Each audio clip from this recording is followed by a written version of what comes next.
ఒక 15 సంవత్సరాల క్రితం నేను ప్రజాప్రతినిధిగా ఎన్నికైనప్పుడు పత్రికా సమావేశాలు పెడితే సీనియర్ రాగానే సీనియర్ జర్నలిస్ట్ ఏ పేపర్ అన్నా ఉండని, లేకపోతే ఏ టీవీ అన్నా ఉండని, జూనియర్స్ ఎవరైనా ఉంటే సీనియర్స్ వస్తే ముందల సీట్లో కూర్చున్న వాళ్ళు కూడా లేచి వాళ్ళకి సీట్ ఇచ్చి వెనక్కి కూర్చునే వాళ్ళు. ఒకవేళ సీట్ లేకపోతే పక్కకు నించొని నోట్ చేసుకునేది. ఒక బాధ్యత, ఒక గౌరవం. వాళ్ళ యాజమాన్యాలు ఎవరున్నా జర్నలిస్టుని ఒక గౌరవించుకునే పరిస్థితి ఉండే. ఇప్పుడు ఆ పరిస్థితి పూర్తిగా దెబ్బతిన్నది.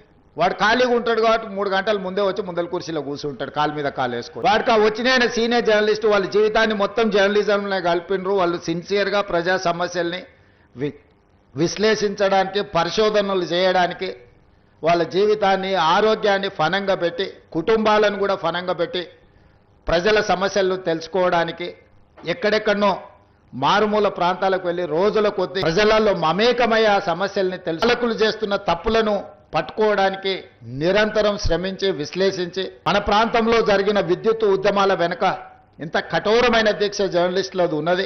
సరళీకృత విధానాలు వచ్చినప్పుడు ఆ సరళీకృత విధానాలు చేసే సంపదను పెట్టుబడిదారులు ఏ విధంగా కొల్లగొడతారని ఆనాడు విశ్లేషించిన జర్నలిస్టులకు ఈ రోజు వచ్చినోనికి వాళ్ళ గురించి ఓనమాలు కూడా తెలియని పరిస్థితి. వాళ్ళు వస్తే కనీసం కూర్చోమని చెప్పాల్సిన కనీస మర్యాద పాటించాలన్న ఇంగిత జ్ఞానం కూడా కోల్పోయిన వాళ్ళు ఈరోజు వచ్చి మేము పత్రికా సమావేశాలు పెట్టినప్పుడు ముందల వరుసలు కూర్చుంటాం.